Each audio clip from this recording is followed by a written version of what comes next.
The Pre-Med Year, session number 369.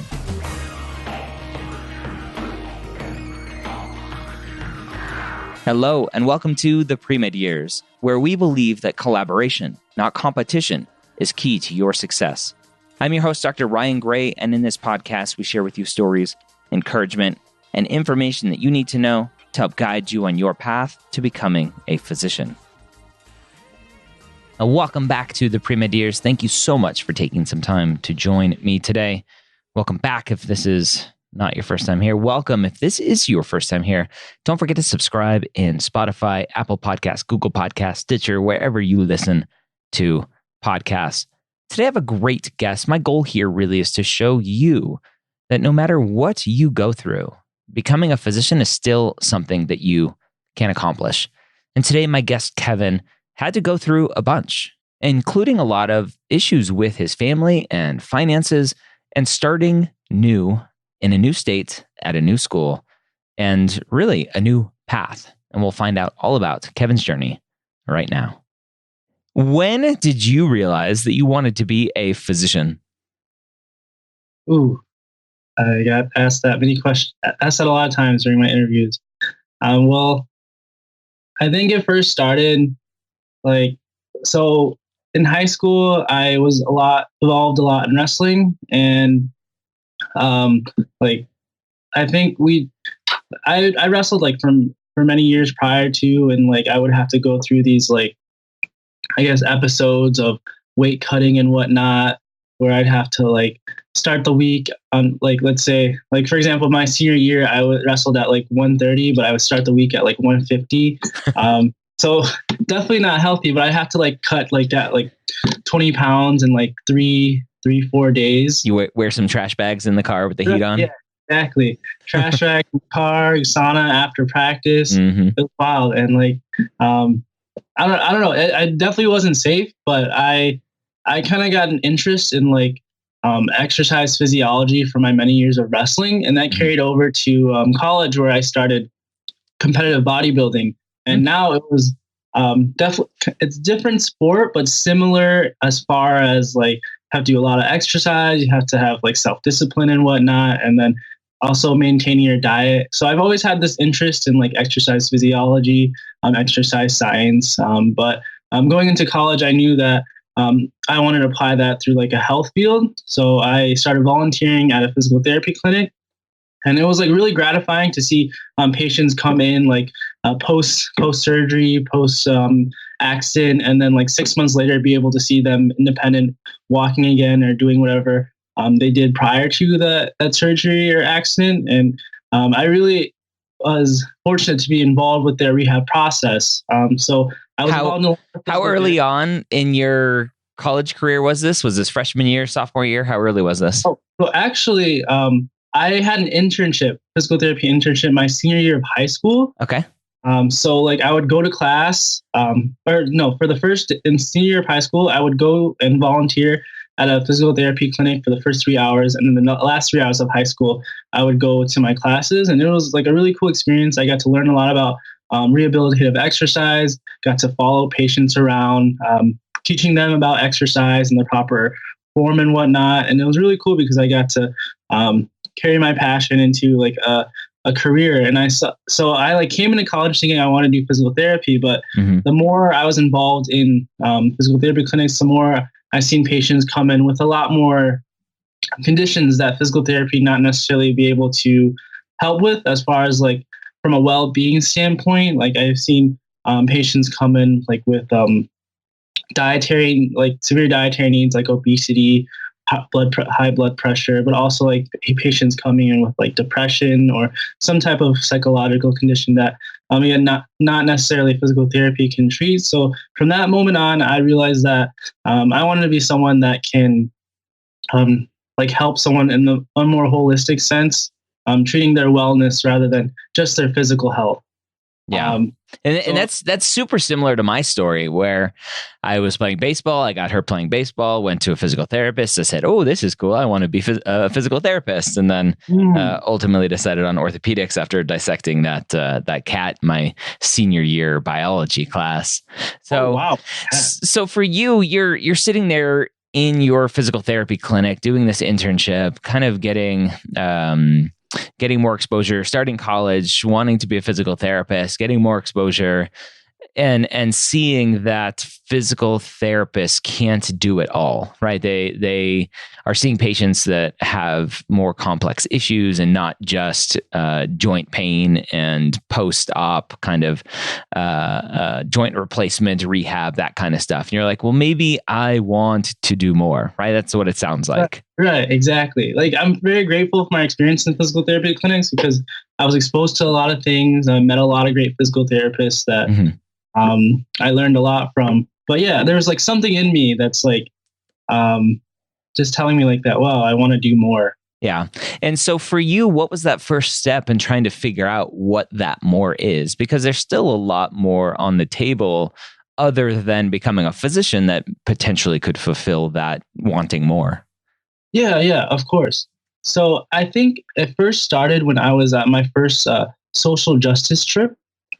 I was if you're familiar with UC San Diego, I was working with their medical students in the Border Health Project, and basically it's this nonprofit that goes out and helps with migrant farmers and giving them free healthcare and free education and whatnot. And a lot of these migrant farmers are Latino, so there's a language barrier, but we had translators and whatnot. And when we went to go out and give them a free clinic, giving them like education, resources in order to improve their health, I realized that a lot of populations, not just migrant farmers, but a lot of populations, especially minority or at-risk populations, don't have that.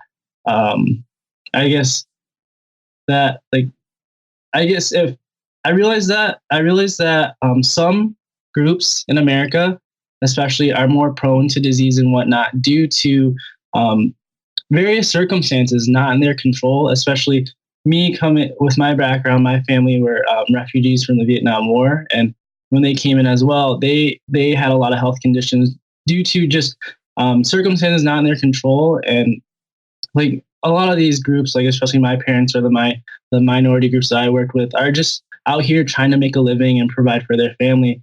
And when they are prone to certain diseases or conditions that are not in their control, I guess that's what clicked in my head. I was like, wow, there's a need for people or physicians to care for and provide like information or resources out there for these at-risk minority groups. And like from that moment on, I guess that sparked a fire in, I guess, my heart, that like I wanted to be someone that can be an advocate and be a voice for immigrants, minority groups, and whatnot that may receive variation in clinical care, even in like hospital settings, due to circumstances not in their control.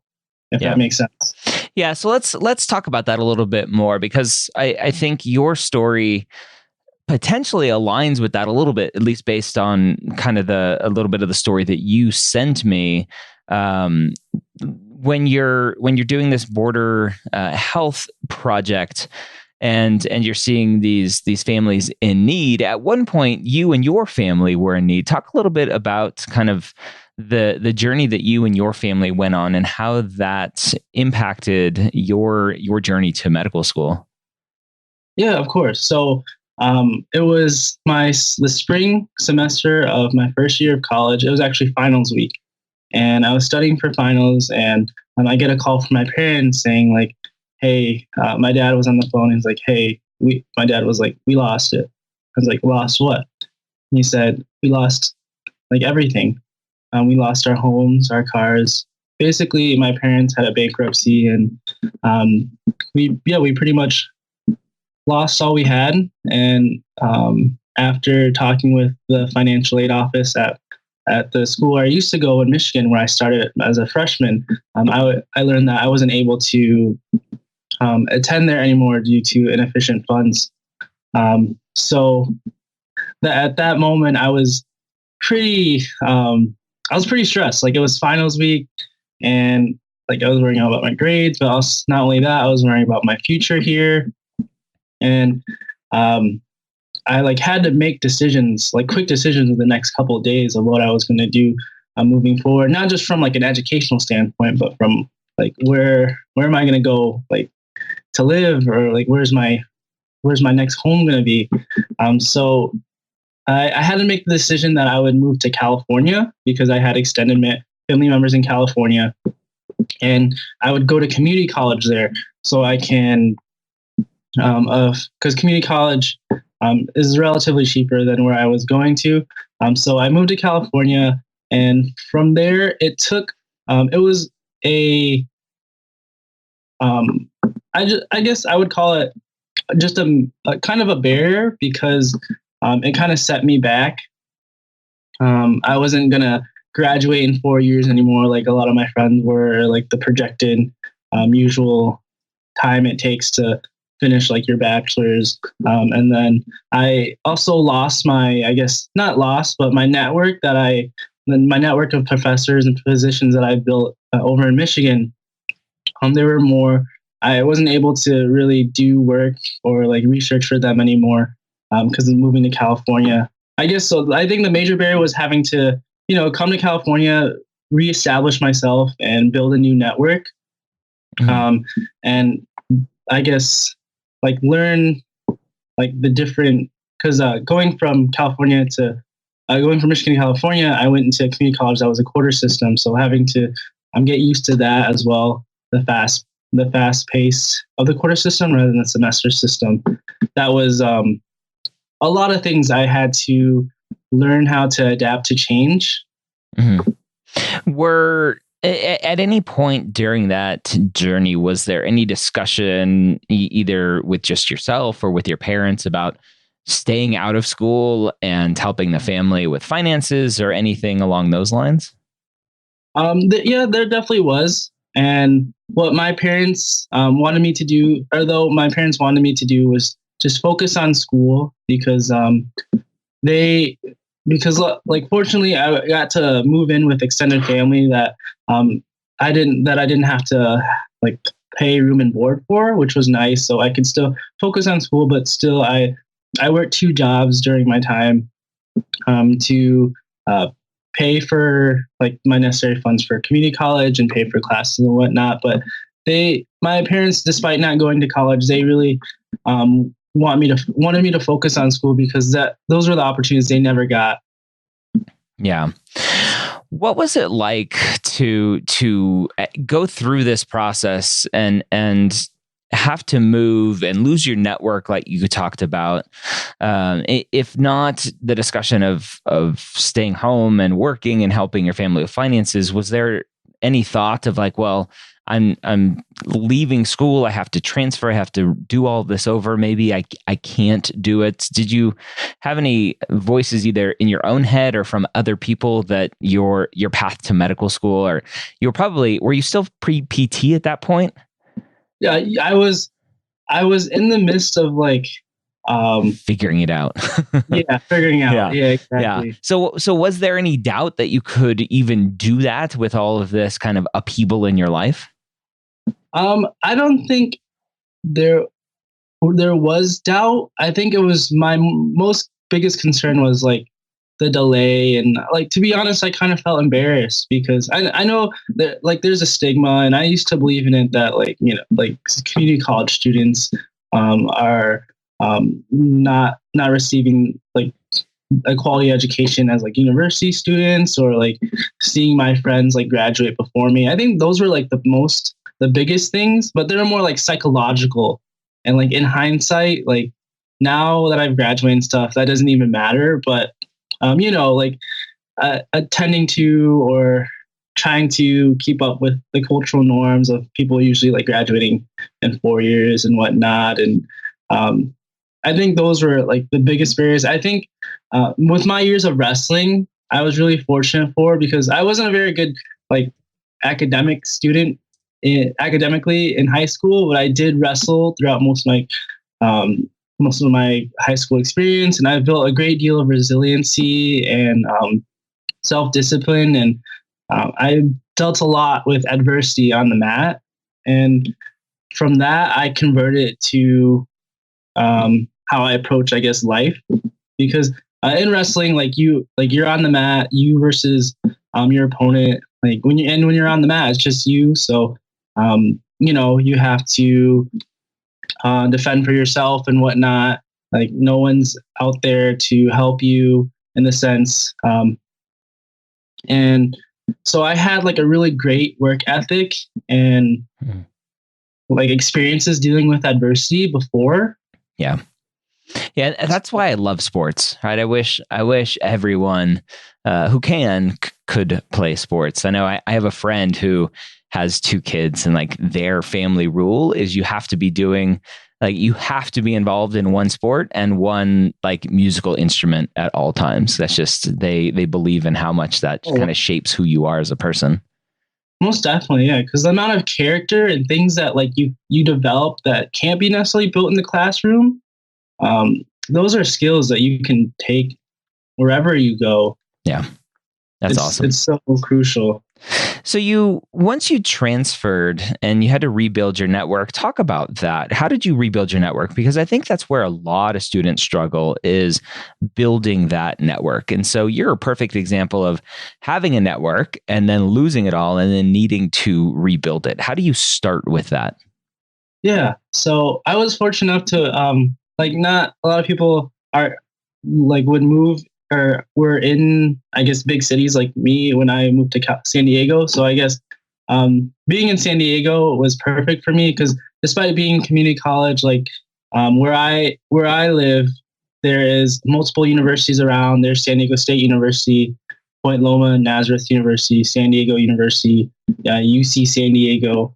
So there are a lot of various and a lot of different academic institutions, and as well as a lot of hospitals. Like I can just think of like 5 hospitals off the bat in San Diego within like about, I don't know, 5 to 10 minutes drive away from each other. So there are a lot of opportunities to learn, but I guess being resourceful, I think I had to a lot better than most people, and realizing this because like I didn't have a family friend that was a physician, or none of my family are physicians or in healthcare for that matter. So like I guess I just had that like realization in my head, like I need to like meet people in order, like in the right field in order to progress. So for example, when I was in community college, like I was also doing research at another university, and that led me to be able to like do a research or like talk at a research conference, and I was like volunteering at a couple different hospitals, and I was like working with UC San Diego medical students. So I think location is a big thing. And like the resources, but knowing that I had to network and build a network in order to like explore medicine more kind of gave me that, I guess, that fire or that push that I needed to actually go out and do that or be proactive about it. Yeah. So talk about how you did that though. Were you reaching out through school? Were you sending emails, making phone calls? What did you do to actually do that? It was like a combination of all three, like making phone calls to hospitals, emailing. It definitely is a number game, especially when you're trying to find physicians to shadow. Like I probably like emailed like, I don't know, 15 and 20 physicians when you only get like 1 or 2 reply from a physician, or with phone calls. When I got my research position during community college, I actually went to this conference and it was like the science fair with it. And I just talked to a lot of the scientists, and I found a scientist that was doing research in muscle atrophy. So I was like, wow, that's like right up my ball. So I like just talked to him, and like, putting yourself out there and going out to science fairs and conferences, because if you're in a major city, they are available. You just need to go there and like be ready to talk about like the research of interest or whatnot. Yeah. And then I'm just thinking like, so I like there at my community college, there were a couple of clubs like AMSA and whatnot, where we had like connections with other organizations at major universities, and like through networking there, I was able to like further my network. So it's a combination of like calling, emailing, organization work, going out, meeting people. Yeah. What was the hardest part about that transition from one school, one university, back to community college, back to another university? I think from my experience, at least, the difficulty as far as like academic rigor increased, because even though I went from university back to community college, I think the academic rigor at this community college in San Diego was a lot more was a lot greater than the university I had. And then going from that community college to a major university, the academic rigor was even more, and I had to tailor my learning style accordingly. Like throughout my educational or my undergrad experience, my learning style and how I studied changed drastically, and that has to do to coming up with ways to be more efficient with my time, getting involved more, so being able to absorb information better or utilize resources better, whatnot. So through transferring to different schools and learning how to adapt my learning style accordingly to the academic rigor. And then, of course, just meeting new professors and whatnot. And like, again, building that network. At least for me, it's always uncomfortable to go out and, talk to, especially someone that's like big in their field or whatnot, or professor. But I think I definitely, it definitely got easier as I did it more. And like, now I still get nervous when I like go up to someone that I don't know to talk to them. But it's like, that's a skill that I'm always going to have to use. Yeah. Talk about the actual pre-med journey part of this. When it comes to taking the MCATs, to taking all of your pre-med courses and getting good grades, what was the biggest struggle for you there? Oof. Okay. I think the biggest struggle for me was it depended on the stage. So I think during community college, I wasn't involved as much. So I was just focused mostly on classwork. There's not opportunities. Of course, I did like my hospital volunteering or whatnot, and then my research, but it wasn't as big or as challenging as when I went to university, a major university, after community college, and the academic rigor was greater. And along with the quarter system, definitely a lot of information I need to know in a short period of time, especially those classes where it's just like midterm and final. There's no assignments. And like literally your grade is riding on, like at least I think about 90% of my science classes were like that. Just like, because a quarter is 10 weeks. So you have a midterm week 5, and then your finals week 10. And like without having any assignments or extra credit, like your grade is just based on like those two things. And that sucked because I don't know, if you do bad on your week 5 midterm, then there's a lot of stake going into your final, but still the final is always worth more than the midterm. So it's like, you just have to do well in both. So that's a type of like class rigor that I had in university that I had to adapt with. And then as well as going into university, I had greater role in research, taking on a research position, and rushing a pre-med fraternity, like dealing with all like the extracurriculars. Of course, I joined things that I generally enjoyed, but I had to give up things. For example, during community college, I competitively bodybuild, and like at that point, as soon as I was able to acclimate with like my learning and whatnot, I was able to still fit in competing in bodybuilding competitions. But then as soon as I transferred to university, the time slot to learn due to the academic quarter and whatnot was smaller. So I definitely had to cut back on extracurriculars, which I regret. But I think the biggest thing for me as well, it was the MCAT. Like I struggled with the MCAT. Welcome to the club. Excuse me? Welcome to the club.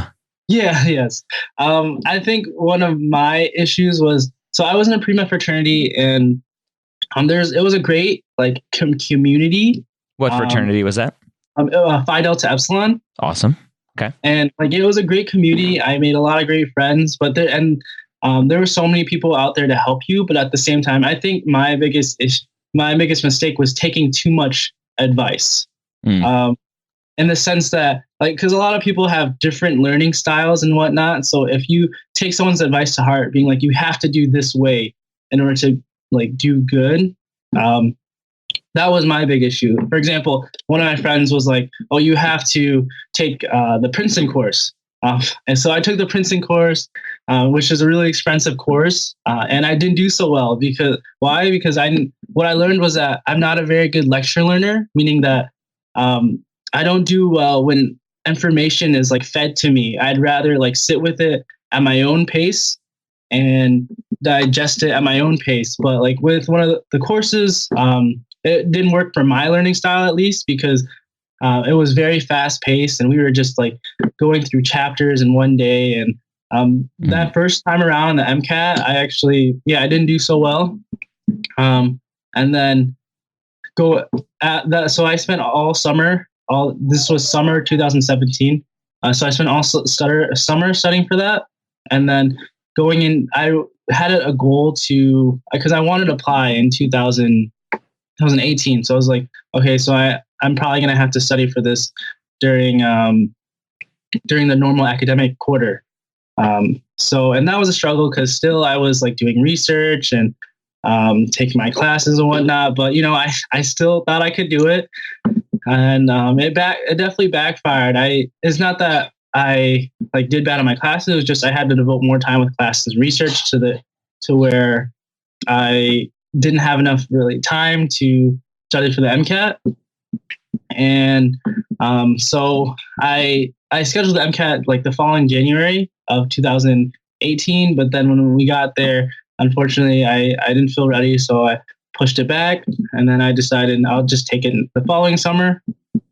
Again, that summer came and I studied at it on my own pace, no course and whatnot. I just read each book, took notes, and again, didn't do as well as didn't progress as well as I wanted to. And I think that summer 2018 was one of the critical points to me thinking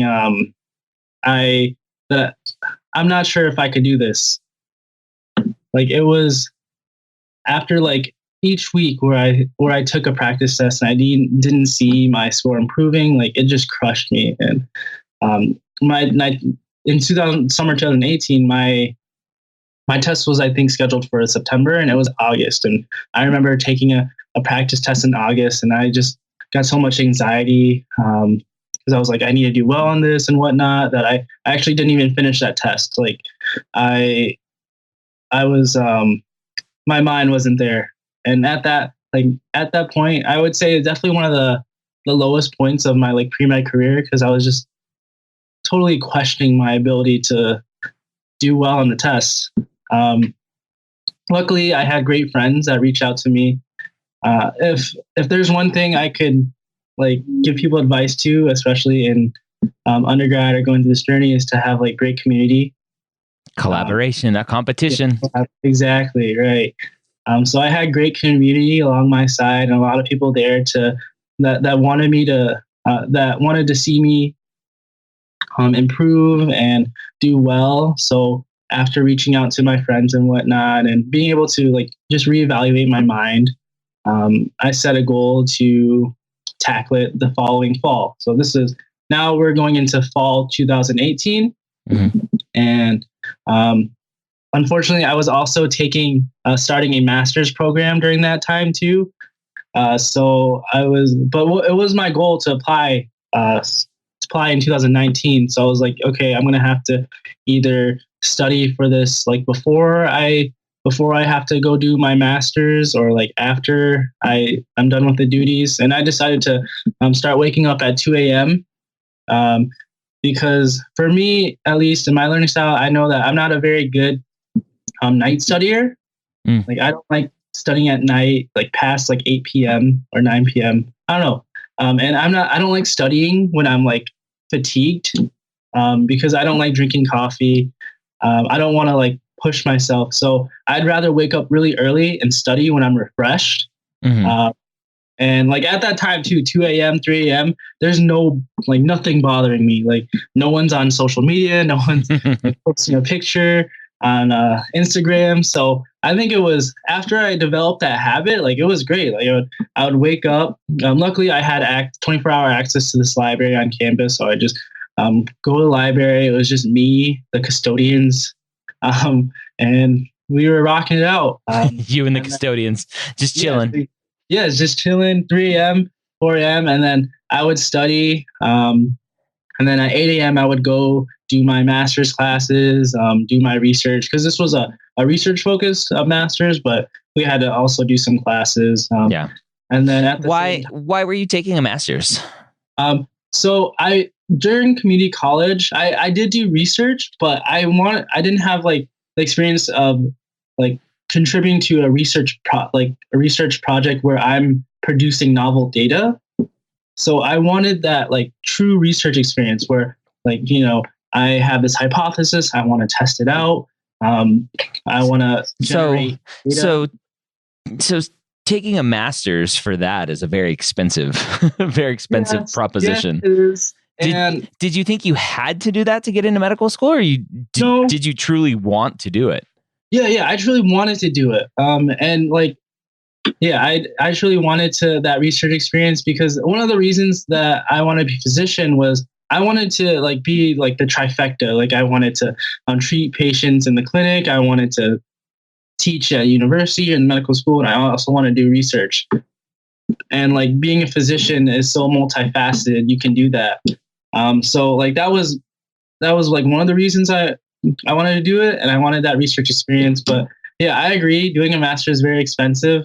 But I think the thing was, it also helped with my GPA, because my GPA wasn't so, or I mean, it was like below average, but after doing the master's, it was above average. So it definitely helped with my GPA. And then that research experience, and also like after doing that, I was able to become published.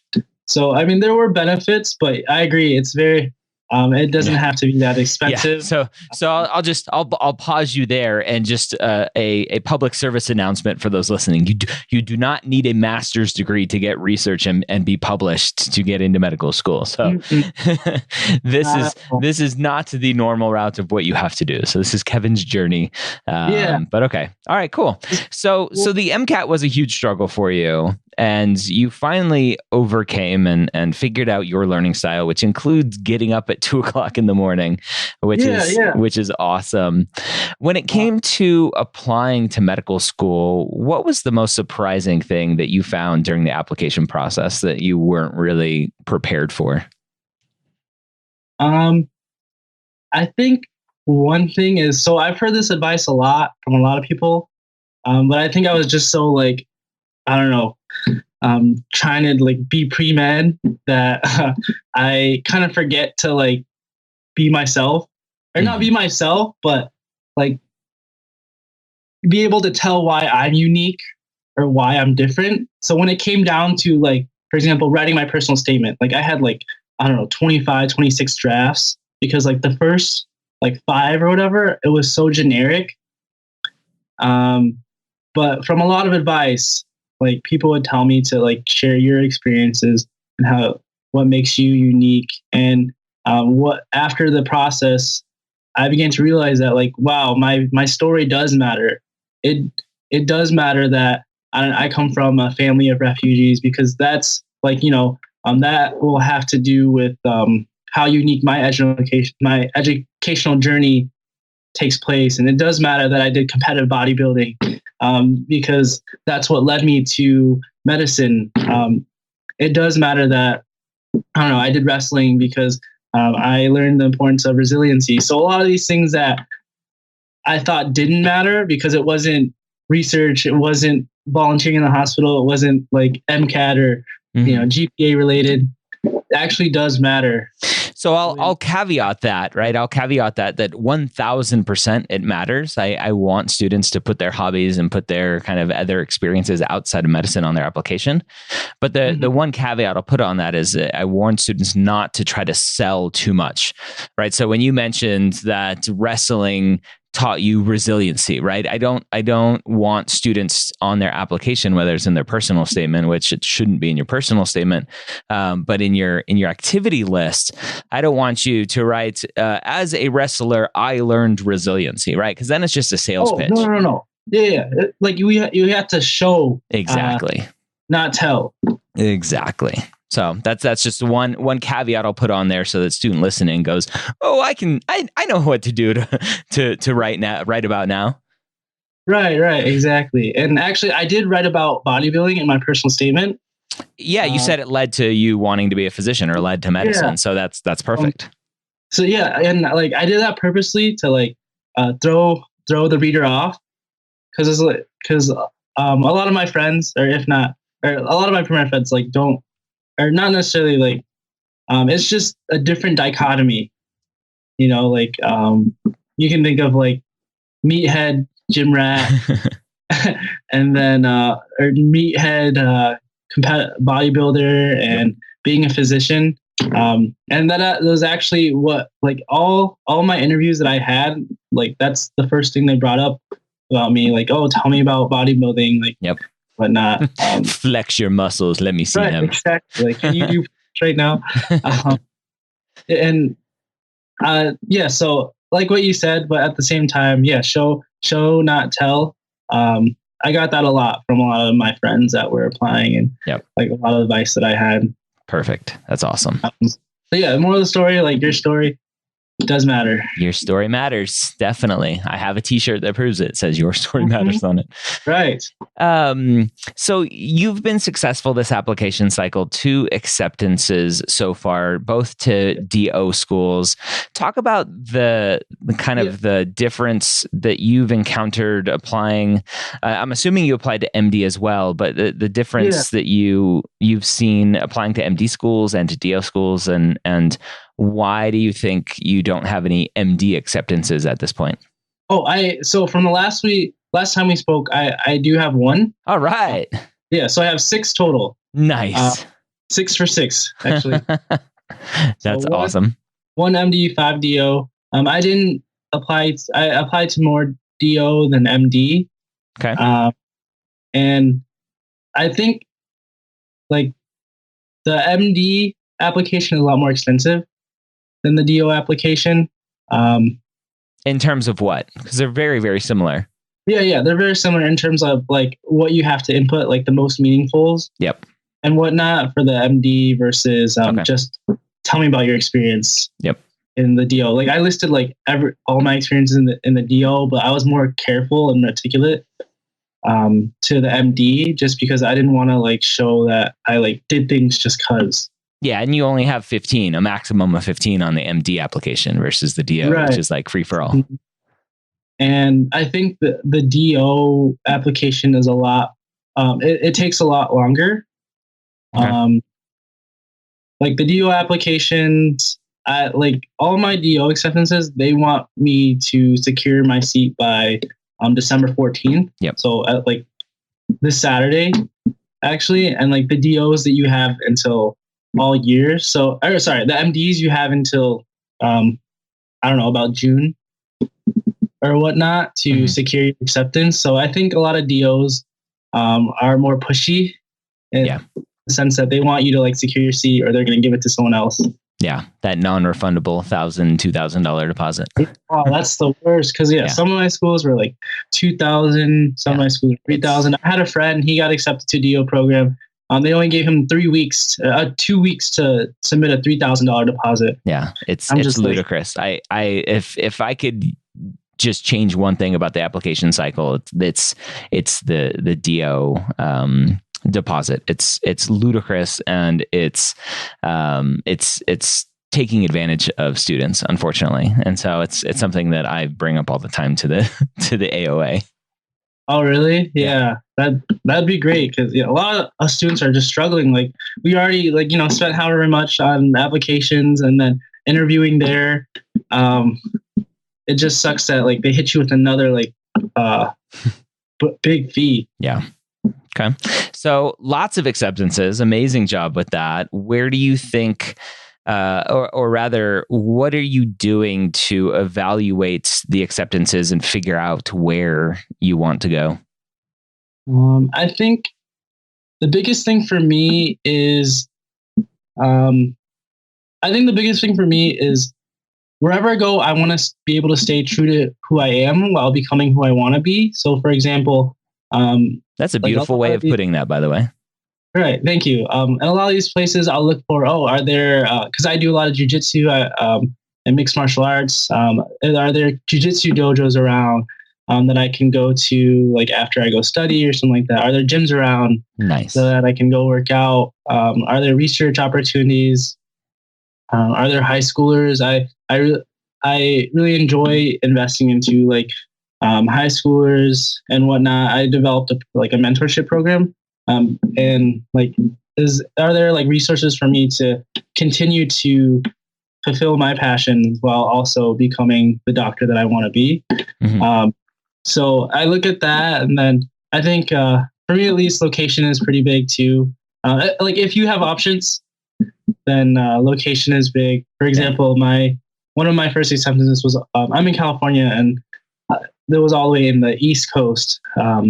And then like I just got accepted to a California school. So it'd be nice to like stay around family. Mm-hmm. So a lot of students listening to this will go, that's baloney. You got into an MD school. You're going to go to the MD school over the DO schools. Is that part of the equation? No, not at all. Because from a lot of my shadowing experience, because I think shadowing and like your hospital experiences really shape who you are. And who you want to be as a physician and who you could be. For example, a couple months ago, my dad, he had really high blood pressure. So I helped take him to the emergency room, to urgent care. And like we were seen with this physician. And the whole time, the physician was, while she was asking questions, she wasn't like looking at my dad or me. She was just typing on her notes and whatnot as she was asking us questions. And I could just like feel that sense of like that disconnect between like the physician and the student, or the physician and the patient. And that was at that point I was like, wow, that's like something I would never do to my future patients, not look them in the eye or not try to connect with them and whatnot. So like just an example, but like, so a lot of my volunteer experience, a lot of my shadowing experiences have shaped who I want to be and what I want to do as a physician. And I think a lot of my experiences, my positive experiences in medicine has come from shadowing osteopathic physicians. And and that's why I want to go towards osteopathic medicine and MDs. And as well as I think I can, for example, continue to fulfill or continue to be who I want to be while becoming who I want to as well as an osteopathic physician, because the philosophy resonates more with me and my background and wanting to pursue like preventative medicine. And because I believe like food is medicine, exercise is medicine. And as a osteopathic physician, I can advocate for that a lot better than studying under an allopathic school. Yeah. Okay. So for me, at least, I'm leaning more towards a DO. Okay. So for the student out there on their journey, maybe they're struggling with their MCATs like you did, trying to figure out what best works for them, or they're doubting their journey or figuring out if PT or medicine is right for them. What kind of final words of wisdom do you have for them?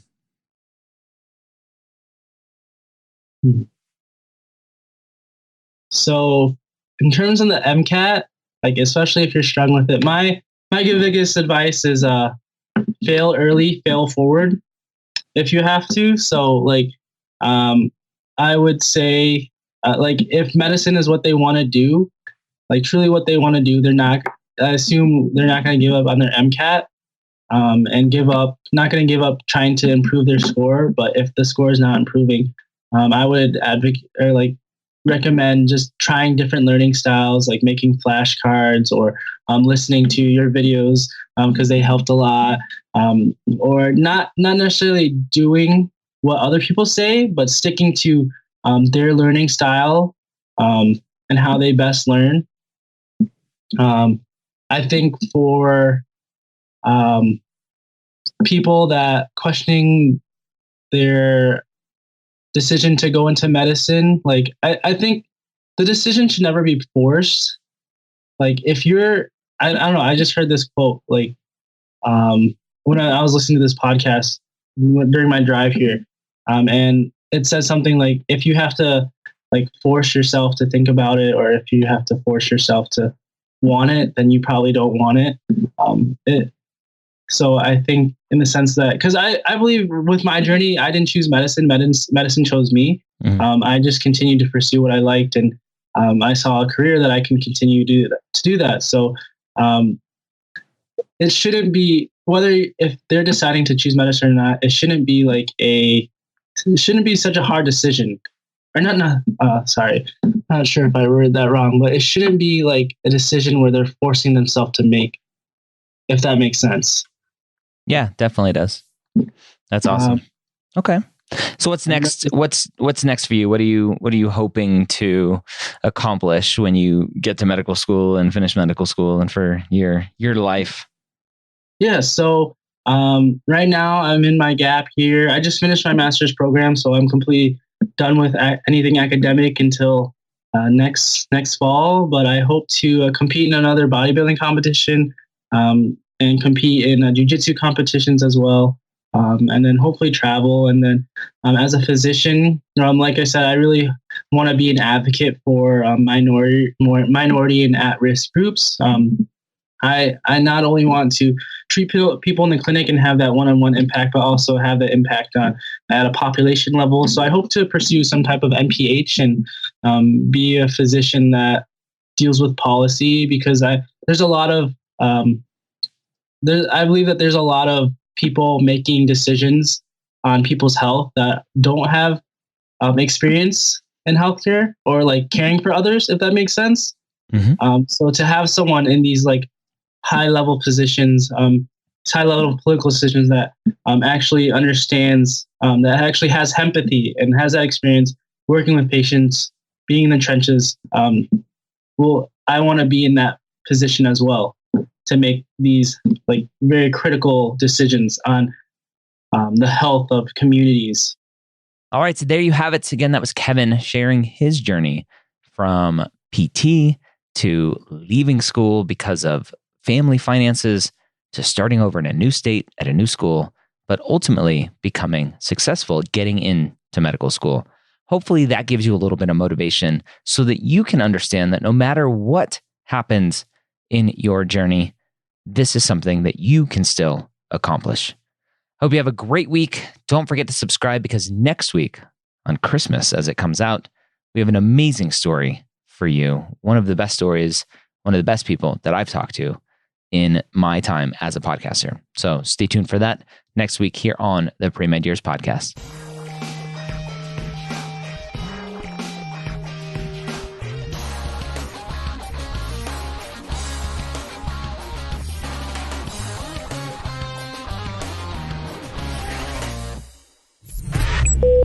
This is MedEd Media.